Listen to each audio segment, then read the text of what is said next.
Olá, meus irmãos, minhas irmãs. Estamos nessa jornada dos 100 dias na palavra e oração. E eu quero te convidar hoje a fazer o seu devocional junto comigo. Tô aqui com a minha Bíblia, com o meu cafezinho, com as minhas anotações. Então pega aí sua Bíblia também, fica à vontade para a gente entrar nessa jornada juntos e refletir sobre o que a palavra tem para nos ensinar. O tema do devocional de hoje é vida relacional. E eu quero convidar você para abrir a tua Bíblia lá em Gênesis 1. Eu acredito que você já conhece isso, mas como a palavra é rica, não é mesmo? E ela sempre revela coisas novas.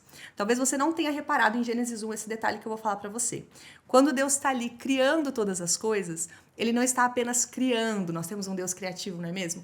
Mas Ele não está apenas criando todas as coisas, Ele também está avaliando. Então Ele cria e avalia. Um exemplo ali, ó, em Gênesis 1, quando Deus cria a luz, ó.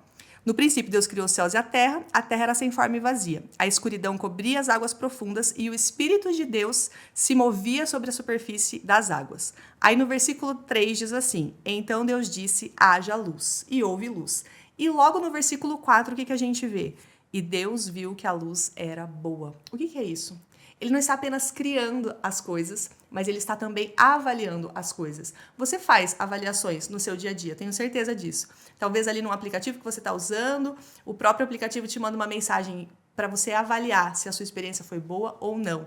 Ou você mesmo, consigo mesmo, não sei se você como eu, é autocrítico e a gente fica se avaliando, ai, melhorei nisso, preciso melhorar nisso. E Deus, tudo que ele está criando ali em Gênesis 1, ele cria e ele avalia. E todas as coisas que ele vai criando, ele diz que era bom. Ele criou a luz e viu que a luz era boa. Deu talvez ali 5 estrelas, né, para a luz. E foi criando e avaliando. E aí a gente vai seguir em Gênesis e vamos ali para o capítulo 2 de Gênesis, que é quando ele olha para uma das suas criações, talvez a mais importante, talvez não, a mais importante, que é o homem. E veja o que ele fala em Gênesis 2:18. Vamos lá para o versículo 18 comigo. Quando ele olha para o homem, para Adão. O Senhor Deus disse, não é bom que o homem esteja sozinho. Farei alguém que o ajude e o complete. Então vamos refletir nisso. O Senhor está criando todas as coisas e Ele está avaliando que tudo que Ele criou é bom. E depois que Deus cria todas as coisas, Ele tem um tempo de descanso. Ele contempla, né? Talvez como, não sei qual é a área que você trabalha, mas depois que você trabalha muito, você finalmente descansa, senta e começa a reavaliar tudo que você fez e fazer uma avaliação mais criteriosa. Deus fez essa avaliação mais criteriosa depois do seu descanso, olhou para Adão e disse, peraí, é muito bom tudo que eu fiz, mas não é bom que o homem esteja só. E ele não só avalia de forma mediana, mas olha o que ele fala.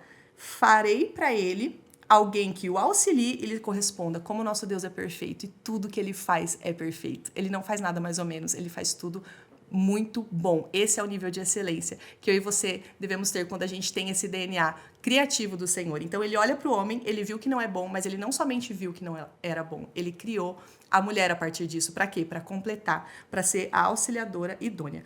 Então, como a gente está falando de vida relacional, a primeira coisa que eu percebi aqui nesse texto, sobre tudo isso que nós estamos conversando, que a vida relacional é uma ideia de Deus. Quando ele viu que Adão estava sozinho, ele disse, não é bom a solidão. A solidão não é algo bom. Então, a vida relacional, o relacionamento, a comunhão, é a ideia de Deus. E um outro ponto que saltou muito aos meus olhos é que andar sozinho não é saudável. Adão tinha muitas coisas para fazer ali no Jardim do Éden. O Senhor colocou ele como administrador.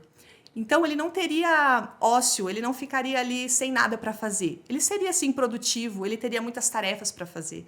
Porém, ele precisava de alguém para compartilhar. Então, muitas vezes, eu e você estamos nessa vida corrida, cheia de coisas para fazer, produtivo. Talvez agora, no começo do ano, você está aí cheio de metas, né? Metas pessoais para você bater. Isso é muito bom, a gente se move por objetivos. Mas como é muito melhor ter alguém para compartilhar a vida com a gente. E essa é a ideia central que eu gostaria de trazer você para essa reflexão, que a vida relacional é uma ideia de Deus. E agora trazendo para a figura de Jesus. Jesus é o nosso maior exemplo. Nós vemos ali nos evangelhos que Jesus estava sempre muito rodeado de pessoas. Então, já que a gente falou que a solidão não é uma ideia de Deus, por isso que ele criou Eva para ser auxiliadora, para ser companheira de Adão, nós vemos Jesus sempre muito rodeado de pessoas. Então nós falamos que a solidão não é a ideia de Deus, mas eu quero falar do outro ponto que é a solitude, porque a solitude sim pode ser muito saudável. Vamos pular lá de Gênesis agora para Mateus 14, 23, que é um dos episódios onde Jesus está ali rodeado de pessoas. Você vai ver isso acontecendo muitas e muitas vezes, porque a presença de Jesus era atrativa, a fama de Jesus estava se espalhando, então onde ele estava tinha cura, aonde ele estava as pessoas queriam tocá-lo, queriam falar com ele, queriam pedir um milagre. Então é muito comum a presença de Jesus atrair multidões. E lá em Mateus 14 mostra Jesus sendo cercado por cerca de 5.000 pessoas. E ele fez ali aquele milagre que você já deve ter ouvido falar, da multiplicação de pães e peixes, aonde todo mundo pôde comer e se fartar. Depois de realizar esse grande feito e ver o nome de Deus glorificado ali, a palavra fala, abre lá comigo, vamos ler Mateus 14, vamos ler o 22 e o 23, diz assim: logo em seguida disso tudo, de todo esse milagre acontecendo, de toda essa multidão em volta, Jesus insistiu com seus discípulos que voltassem ao barco e atravessassem até o outro lado do mar, enquanto ele despedia as multidões. Versículo 23. Depois de mandá-las para casa, Jesus subiu sozinho ao monte a fim de orar. Jesus subiu sozinho ao monte a fim de orar. Quando anoiteceu, ele ainda estava ali sozinho. Então, depois daquela overdose de comunhão, depois que ele estava ali cheio de pessoas falando com ele o tempo inteiro, e ele estava muito atarefado, servindo todos, ouvindo todos, de corpo e alma presente, sendo ouvidos, dando seu toque, dando sua bênção, ensinando o tempo inteiro, porque esse é o DNA de Cristo, ensinar, servir. Ele percebe que ele precisa ficar um pouquinho sozinho. Você se identifica com essa característica de Cristo? Eu me identifico muito. Muitas e muitas vezes eu preciso, nem que seja de 20 minutinhos, somente em silêncio, só a presença do Senhor para poder ouvi-lo, para poder aprender com ele. E é isso que a gente aprende com Cristo, que a solidão não é uma ideia de Deus, mas a solitude é saudável. Enquanto a solidão adoece e faz mal, a solitude é algo saudável e eu e você precisamos cultivar o nosso tempo de intimidade e de solitude com o Senhor. Então, ir para a célula, ir para a igreja, ter tempo de comunhão, tempo de mesa em família, compartilhando refeição, enquanto falamos da palavra, isso é muito bom. Isso é a ideia de Deus. Ter um amigo para compartilhar a sua vida, isso é muito bom. Isso é a ideia de Deus. Mas também é muito importante você ter os seus momentos a sós com o Senhor, de intimidade, de cultivar ali em silêncio a contemplação da presença do Senhor. Então, eu gostaria de te convidar para avaliar isso na sua vida. Como que está a solitude e a solidão? Você tem tido um tempo de solitude? Ou então você tem ido para o extremo e tem ficado muito tempo sozinho? Isso também não é sábio. Lá no livro de Provérbios tem um texto que eu gosto muito, que fala sobre isso, sobre o perigo da solitude. Provérbios 18:1 diz assim: quem vive isolado se preocupa apenas consigo e rejeita todo o bom senso. Então isso revela o egoísmo do nosso coração.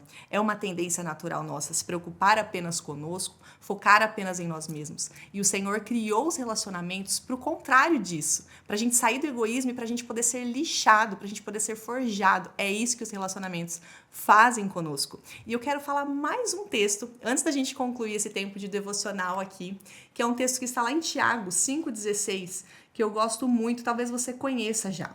Ele fala assim sobre a importância da gente confessar os nossos pecados uns aos outros para sermos curados. Então esse texto de Tiago 5,16, ele mostra que eu preciso confessar para o Senhor, sim, as minhas faltas para eu obter o perdão dele, porque somente o Senhor pode nos perdoar. Então, confesso a ele os meus pecados para ser perdoado, mas eu confesso ao meu irmão para eu alcançar um lugar de cura. Através disso, do relacionamento aqui, do horizontal, nós conseguimos alcançar a cura, porque eu tenho alguém ali do meu lado para me cobrar, para me estimular, para cobrir a minha vida em oração. Esse texto fala sobre isso, que a oração do justo pode muito em seus efeitos. Então, minha gente, nós poderíamos aqui gastar muito tempo observando na palavra sobre o estímulo que Jesus nos dá para andarmos em comunhão, em relacionamento, como ele usa os relacionamentos para nos forjar, para nos fortalecer. Então, esse é o meu convite para você refletir sobre a sua vida relacional, como é bom ser corpo, como é bom ser igreja, como é bom crescer em comunhão uns com os outros. Eu espero de coração que esses 100 dias na palavra e oração, o Senhor esteja te encontrando fiel e o Senhor esteja conseguindo trabalhar na sua vida. Deus te abençoe.